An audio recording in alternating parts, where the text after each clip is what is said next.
natin malalaman kung di magkatugma or equal at magkatugma ang mga fraction natin. Anong gagawin? Tama ka, imumultiply sila. Iko-cross. Opo. Sige, share screen ko na yung yung binigay na activity ni mami mo na nasa book mo. Okay, yung unang part dito is magkatugma, ay magkapareho pala yung term, hindi magkatugma. Magkapareha, magkapareho o magkatumbas, no? Okay? So, pagka magkapareho, not responding pa ang loko. Ang aking page hindi nag-respond. Sandali, ulit. Ayan, teka lang. Share screen ako ulit. Ayan. Yan. Kasi change ko to sa sa PDF.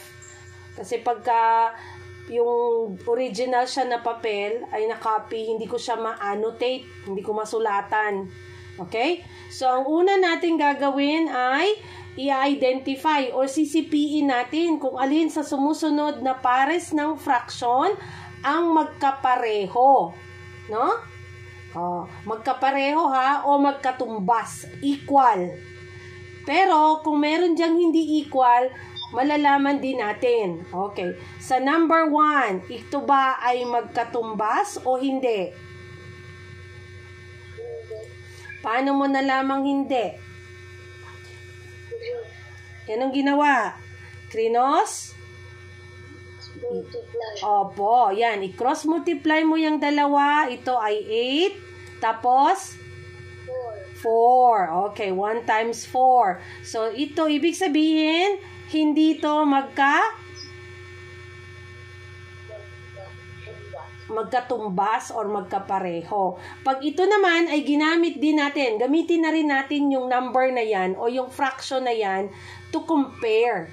No? Halimbawa, mag-compare. Ano ba yung compare sa ginagamit? Compare, di ba? Sige nga. Pag kinompare mo yan, anong symbol ang gagamitin mo dyan? Greater than, less than, equal to. Equal yan? Equal? Hindi nga siya magkatumbas Hindi siya equal. Less than? 1/4 ba is less than 1/8? Ibig mo sabihin ganyan dapat ang symbol niyan? Halimbawa ito ay number natin, 1/4 at saka 1/8. So, ito ba ay 1/4 is less than 1/8?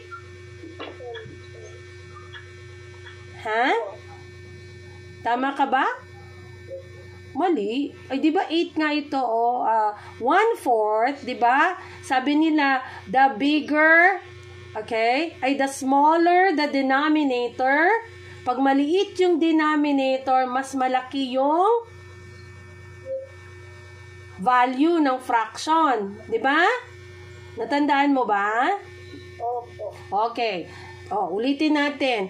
Pag maliit yung denominator ng fraction, mas malaki yung value.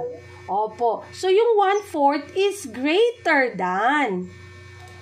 Diba? Greater than 1/8. Dapat ganito yung symbol niyan. Ngayon, ulitin natin Umpisahan natin sa magkapareho o magkatumbas o hindi magkatumbas ang 1/4 at 1/8. Magkatumbas ba o hindi? Hindi. Okay, tama ka. Gamitin natin yung fraction to compare. Mag-compare din tayo para review natin dalawa. Diba? Dalawa na yung review natin. Pagko-compare at saka pag-identify kung magkatumbas o hindi. Ngayon, ano ang symbol natin dito? Greater than o less than? Yes, greater than. 1/4 is greater than 1/8. Okay. Agree ka ba doon? Naniniwala ka ba na mas malaki yung 1/4? Opo, pag drawing mo yan anak sa isang ganyan, hatiin mo ito sa 4. 1, 2, 3, 4. Ang 1/4 sangkapat. Yan. Yan. Yan lang ang kinuha mo sa 4 na yan. Okay? 1, 2, 3, 4. Pagka itong 1/8, marami yan. Hinati mo ng madami. 8. Tapos, ito lang yung kinuha mo. Yan. Kung ba, 1, 2, 3, 1, 2, 3, 4. Ito yung 8. Hinati mo pa yung, pangit ng drawing ni teacher. Itong 4 mo, hinati mo pa ulit sa 4. Di 8 na yan. Ngayon, ang kinuha mo, ito lang, kaliit. Ibig sabihin, mas malaki si 1/4. Diba? Kasi si 1/8 ang daming hati. Si 1/4, 4 lang. Nakita mo yung drawing? Tandaan mo anak, sa kaliwa ka magbabasa palagi. Alam mo na mas malaki si 1/4.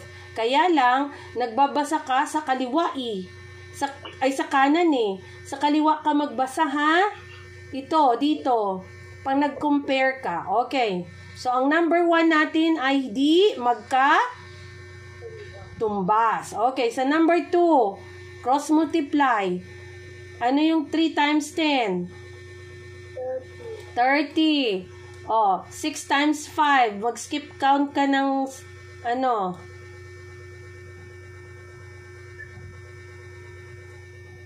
ng by 5. Ha? 30 din. Magkatumbas o hindi? Magkatumbas o magkapareho. Equal yan. Ganon din ang symbol niyan. No? Pagka nag-compare ka na din ng fraction, equal pa din yan. Okay? Next, number 3. Cross multiply ulit para malaman natin kung magkatumbas o di magkatumbas ang ating fraction. Okay? Sige nga, 15 times 4. Gawa ka ng ng paper mo. Ilan kaya yan? 15, 15, 30. Dalawa na yon. Tapos, doblehin mo pa, di 60. Tama? 60. Mamaya, kumuha ka ng scratch paper po. 3 times 20. 20, 20, 20, 20. 20. Mag-skip count ka lang ng by 2s. Dagdagan mo ng 0. Ilan? 3 20. 20, 20, 20. Ilan yan? Hindi yan 80. Isa, 2, 3 lang. 2, 4, 6. Ilan yon? 60.